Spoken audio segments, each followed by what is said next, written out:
7. Umeshaelewa? Yani kutoka huko la kwanza, la pili, la tatu, la nne, la tano, la sita, la 7.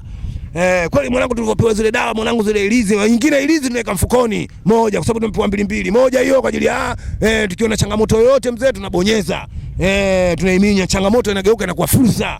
Umeona bwana, kweli mzee, moja kwa moja mzee tukaelekea paka makaburini sana ya usiku na mwanangu Omari.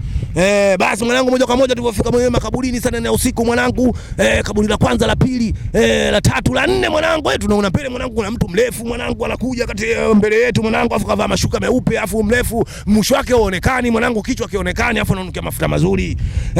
Mwanangu kila siku, kwa sababu mganga alituambia mkiona chochote msirudi nyuma, na sisi tukasema mwanangu, kama ndivyo mganga tusirudi nyuma. Sisi tunamfuata na yeye yule anatufuata, kwa hiyo tunafuatana. Kwa dakika mwisho kati tunavyoelekea mwanangu, mafuta mazuri tunanusa mwanangu, dakika mwisho tukaanza kuishiwa nguvu mwanangu, tukazimia na mwanangu Omari, tukapoteza fahamu mwanangu, saa 9 kama na nusu ya usiku mwanangu, tumekuja kuzinduka katika ile kaburi la 7, ambalo yule mganga alituambia bwana pale tukafanya nini, ndio tukachimbie dawa. Kwa hiyo mwanangu nikamwambia mwanangu, vipi kuamka mwanangu, nimeamka. Kwanza kuamka mimi kwa mwanangu mimi bado kalala, mzee nikamwamsha, kwa kumwamsha kumtingiza mwanangu, kaamka na mwanangu vipi, la mwanangu mimi ninashangaa ndo hapa kwa dakika mwisho mwanangu, na mwanangu sasa hili ndo kaburi la 7 mwanangu, mwanangu yule mtu vipi, akamwambia mimi mwenyewe nashangaa yule mtu simuelewa, ujue mwanangu nashangaa dakika tumepoteza fahamu. Kwa dakika mwisho mwanangu tuanze kazi yetu. Kwa mzee tukachukua ile ilizi tukafukia mzee kama kawaida, mwanangu anaongea maneno na mimi naongea maneno, bwana ilizi hii naweka hapa chini ya ile kaburi, kama maiti iliyozikwa hapa haionekani kwenye macho ya binadamu, basi na mimi nisionekane kwenye macho ya binadamu pindi ninapoenda kudandia meli, pindi ninapoingia bandarini. Kwa dakika mwisho mwanangu ile tukaondoka pale moja kwa moja paka wazetu wapi, mpaka zetu beach ile Benatari, maskani hiyo, maskani ile 2 hiyo debeni hiyo, nakwambia Durubani hiyo. Basi dakika mwisho mwanangu tukafika pale Durubani mwanangu beach, nikamwambia mwanangu, oya sikiliza hapa nyewe mwanangu, tusisikilizie tena hapa mwanangu, moja kwa moja hapa mwanangu tunaondoka zetu. Tunaenda zetu sisi, tunaenda zetu Ulaya, kwa sababu kama dawa tushafanya, au sio bwana, na kila kitu tushafanya hapa. Kwa rafiki wangu hapo tena hamna cha kusikilizia. Mwanangu Omari akaniambia mwanangu, baridi hamna noma wala nini, kama vitu jikatae tuondoke. Kweli dakika mwisho mwanangu kuja kufika bandarini pale mwanangu, tukakuta vibanda pale, walinzi wametulia kwenye milango yao, mageti yale. Wakati wao shajikoki kila kitu, tuna mabegi yetu, tuna misosi mwanangu, kama nilivyokuambia tu, sheria zote za kibaharia, tuna saa, tuna tochi, kweli tuna mikate yetu mwanangu, tumejipigilia mavazi ya bandari mwanangu na elementi na mabuti, yani tunafanana na wafanyakazi wa bandari. Kweli kufika pale getini mwanangu, mzee ile bonyeza ilizi mwanangu na mwanangu Omari, kweli nimekuta lori pale limepaki pale kama linaenda kuingia bandarini. Kweli kati mlinzi kwa anaongea kule masuala ya lori, sisi tumepita upande huu wa kushoto, kule na upande wa kulia light end kule anaongea kule. Kwa hiyo kujichanganya mule ndani mwanangu, kuna wafanyakazi kama wote bandarini, unajua bandarini, baada ya kujichanganya mule kila mtu anaisiza basi madereva afoko, au sababu na baadhi wengine sisi makalani, kwa sababu tumevaa mavazi ambayo wanafanana nao wafanyakazi wa bandari. Chanaelewa sio wewe bwana? Na kwa ukiangalia mwanangu, kile wafanyakazi wa bandari mzee akipita mwanangu, yeye anatusalimia tu, hai mwanangu, wewe unajua wafanyakazi wenzao mwanangu, na sisi mwanangu tupo busy. Kwani mwanangu tukaanza mwanangu kutaka kuchezesha mwanangu, meli gani tupande hiyo mwanangu, nakwambia hiyo saa 10 ya usiku hiyo. Kwani mwanangu leo kutuchezesha mwanangu, wewe mimeli kama yote mwanangu, mimeli kama unavyoona gari ndogo zilizopaki mjini, mimeli kama unavyoona daladala stand hizi zilizojaa.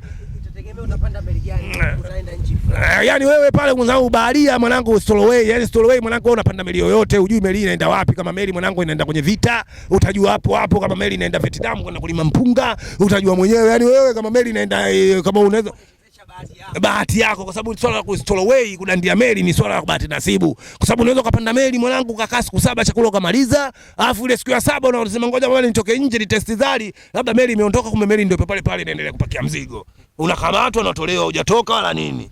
Ushaelewa sio wewe bwana? Hiyo ndio michezo kudandia meli. Kwani dakika ya mwisho mwanangu, mimi na mwanangu yule pale mzee nikatafuta mwanangu, tukutana na meli moja mwanangu, ile meli mwanangu inaitwa limeandikwa MSC Mediterranean Shipping Company.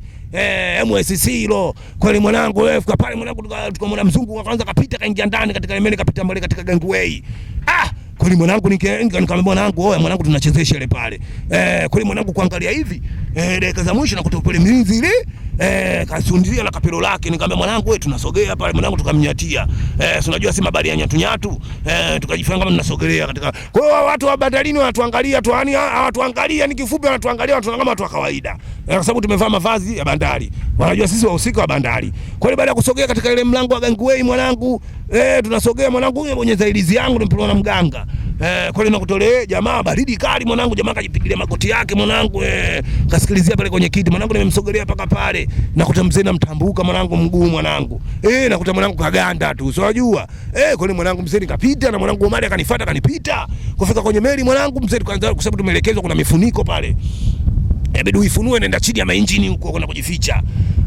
Kwa ile dakika ya mwisho mwanangu, tafuta nini papatu njia kwenda kujificha kule chini kwenye mainjini mwanangu, tukakutana na wazungu mwanangu, tunapishana nao wafanya kazi wale kwenye meli, na wafanya kazi ambao wa bandarini pale pale ambao wameingia kwenye meli, sio unajua mzee anatusalimia saubona kunjani nyapila, yani tunasalimia habari kizuru cha kuombea maji tutakijua, au sio bwana? Kuna kizuru cha ndani na kizuru cha juu, au sio bwana? Kwa sababu kule beach kule watu wameongea sana kizuru kule mnaongea Kiswahili, kwa sababu kule beach mabaharia wote wa Tanzania, au sio bwana? Kwa Tanzania mnyinyi kule beach mnaongea Kiswahili tu kule. Kwa hiyo kizuru labda uje juu huku, na vile vile kule wa Tanzania wenyewe kule kizuru kidogo na kijua, kwa hiyo mnafundishana. Kwa hiyo mzee wala wazungu watusalimia, how are you mzee, anajua fanya kazi kwenye meli. Kwa ile dakika ya mwisho mwanangu, ile papatu mwanangu, tukakutana na mfuniko. Mfuniko mwanangu mzee, ile tukaufunua ule mfuniko. Mzee tukaingia chini huko kwenye mimea kwenye minjini huko mwanangu, tukaenda sehemu tukatafuta chaka mwanangu la kibabe kwenda kujificha. Nakumbuka mwanangu kwenye meli mwanangu, ukipanda kwenye meli picha linaanza kuna one hour search, stowaway searching. Yani lisali moja la kutafuta watu waliojificha kwenye meli mabaharia. Huo msako kabla meli haijaondoka. Lisali zima wanachua mijibu, wanachua nini, mijitu mwagani wa maaskari wa bandari wanapita kila kona. Unanijua wewe. Kwa hiyo mwanangu inabidi utafute chaka la kibabe, sio chaka la kinyonge kufanya masala unachimbuliwa. Ushaambiwa nataka mwenye mapipa ya oil inabidi uingie, au sio bwana? Unaona ile hapa pipa limejaa oil, mtu unazama mule. Ushaelewa bwana? Yaani popote unapojua wewe sehemu ambayo unajua ile chaka kule ya kibabe mtu afiki. Kwa hiyo mwanangu dakika za mwisho mwanangu tukaenda kujipigilia kwenye chaka la kibabe. Kwa ile dakika ya mwisho mwanangu kwa ile wadi ya story searching meli unaondoka mwanangu, tukaona watu wanakuja kule chini mwanangu, wanapita wanazunguka kama fujo fulani. Tukaona mwanangu chuma anataka kuondoka nini mwanangu hii hapa. Mbona unaona watu wanapita kuja kusachi. Kwa ile mwanangu mzee baadaye tukaona kimya. Kwa ile mwanangu tukatulia mwanangu, siku ya pili, siku ya tatu, siku ya nne, sasa tunajua tunakula biskuti na mega vimkate vetu vile ambavyo kama ngumi tumevingilisha na pipi tunamung'unya na maji yetu chupa mbili tunamikunywa kidogo. Au sio bwana? Kwa sababu mikate inasaidia wewe usinye mikate, ukila mikate unye ovyo. Sio kachafua mali kwenye meli ya watu kanyamavi mule. Au sio bwana? Kwa ile dakika ya mwisho mwanangu masaa kawa na siku zinazidi kwenda, na tunajua siku zinaenda kwa kupitia ile saa ya kimwekumweku ambao ndio nakwambia lazima uwe na saa, baharia lazima uwe na saa ya kimwekumweku. Na ile tochi inakusaidia kumulika sehemu sahihi ya kukanyaga na kupita. Kwa hiyo ile kama mwisho mwanangu tumekaa kama siku 6 mwanangu chakula kimeisha.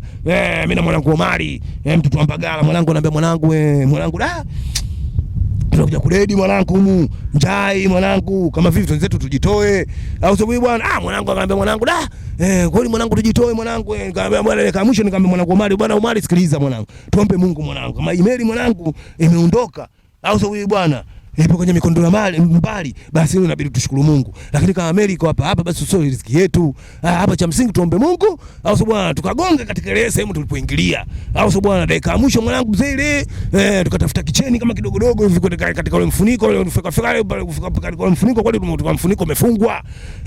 Kwani mwanangu tukaanza kugonga mwanangu, tumegonga kama masaa 6. Tumegonga mwanangu. Dakika za mwisho mwanangu kuna mtu kubele mfanyakazi wa meli akawa anapita pale katika meli mwanangu, katika ile sehemu ambapo tunagonga asikia mikelele.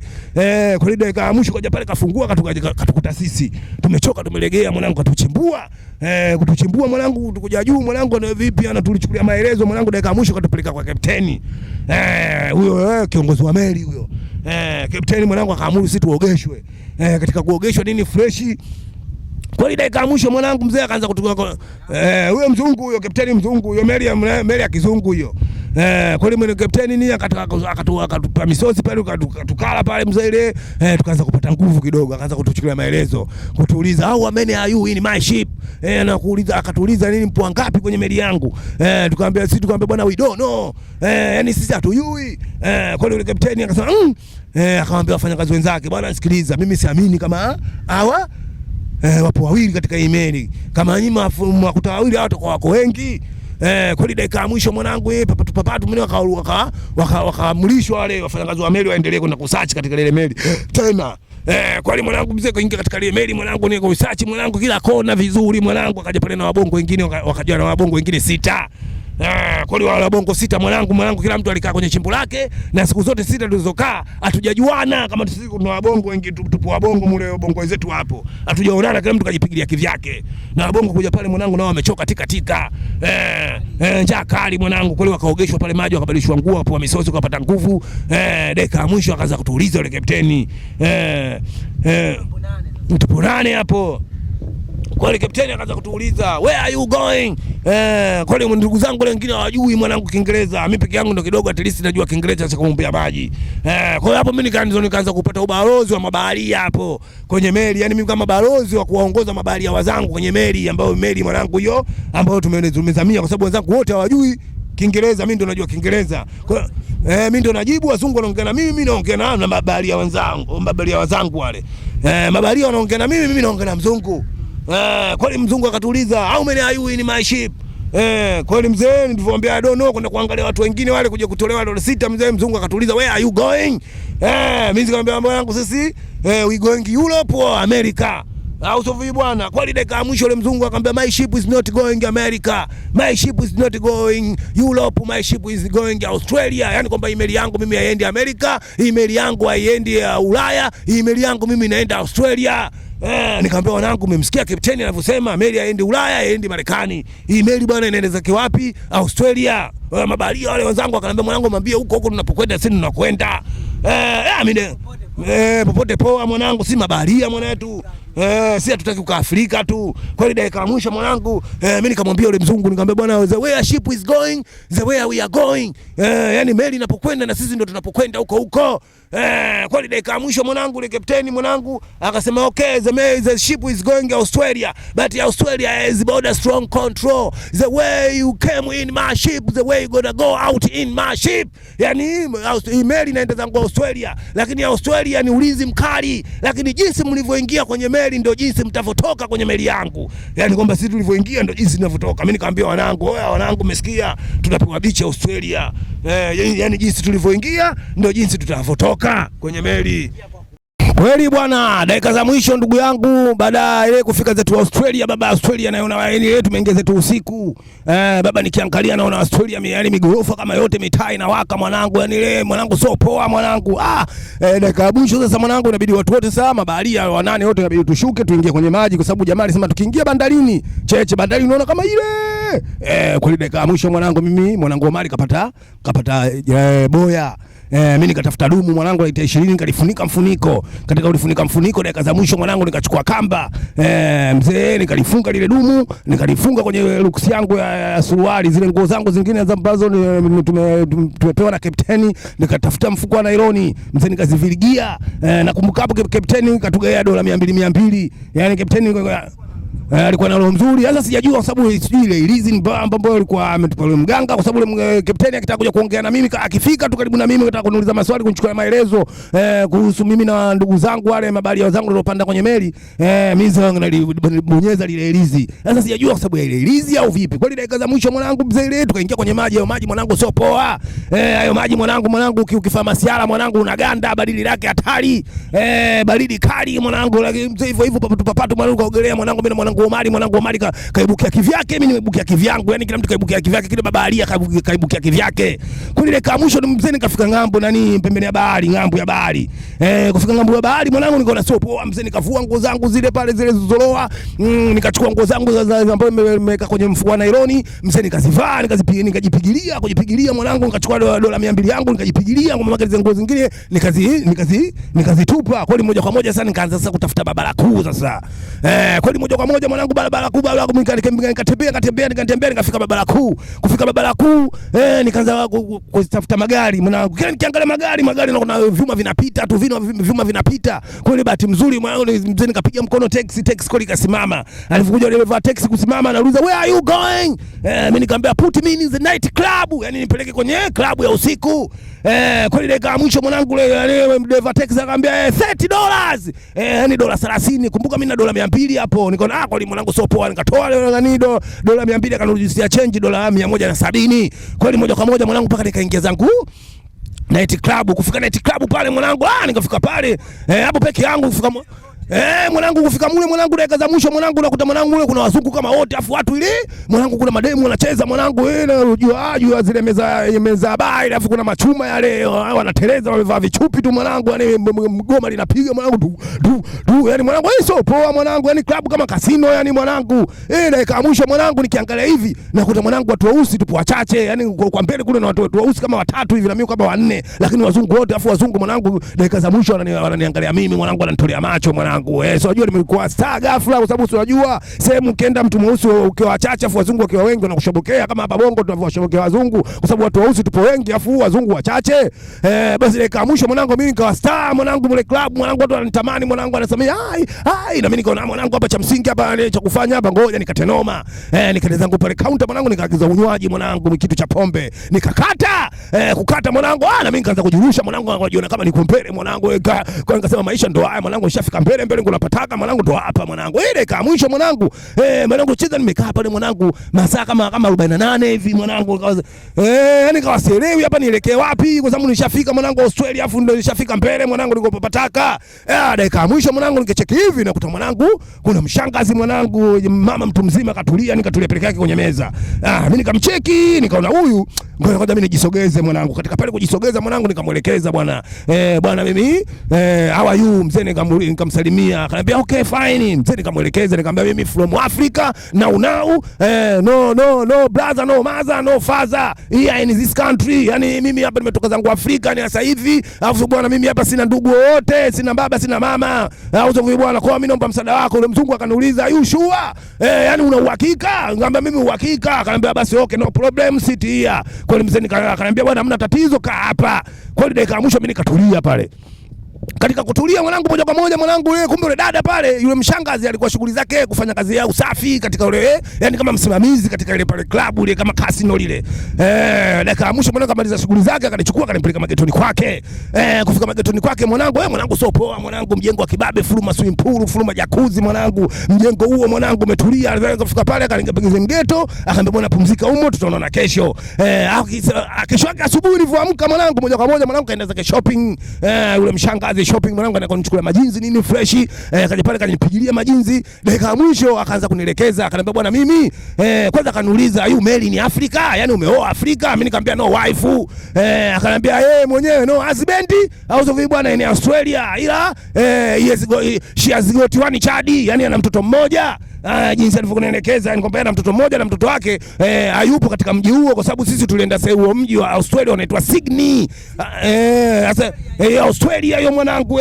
dakika za mwisho mwanangu kumbe yule mama yule na mwanae anaishi Melbourne yani mji mwingine tofauti na hapo Sydney hapo au sio bwana yule mwanae anaishi huko anafanya kazi sima anakujaga pale kipindi cha likizo kuja kukaa na bibi mkubwa wake mtoto wake wa kiume kwa dakika mwisho akaniambia bwana usiogope wala nini wewe tulia hapa sasa akaniambiaje midamu wewe Afrika no wife yani kama Afrika wewe una mke na mimi no husband unaonaje mwanangu mimi nataka wewe mume wangu mimi niko wewe bibi mkubwa unasema hivyo unataka mimi mume wako yani wewe umechelewa kusema yani ungesema kule night club yani wewe umechelewa ungesema mapema mimi yani ningekuwa baridi yani kimoyo lakini naongea peke yangu kwa sababu picha linaanza mimi sina maisha unajua sababu nishaingia simjui Mbongo simjui Mtanzania simjui mtu wote au sio maisha yale alafu leo hii unataka kunitunuku katika maisha yangu kama mwanangu poa sio poa kweli nikakubali katika kukubali mwanangu mwanangu nikawa nampasa michezo na muziki kwa sababu unajua mwanangu mimi Mwenyezi Mungu kanijalia akanipa yani ile tanko la kibabe sio sijapewa kibamia na Mungu alafu vile mimi nina nguvu za kiume za kibabe sio unajua mwanangu mimi nikipanda mwanangu sishuki 3 4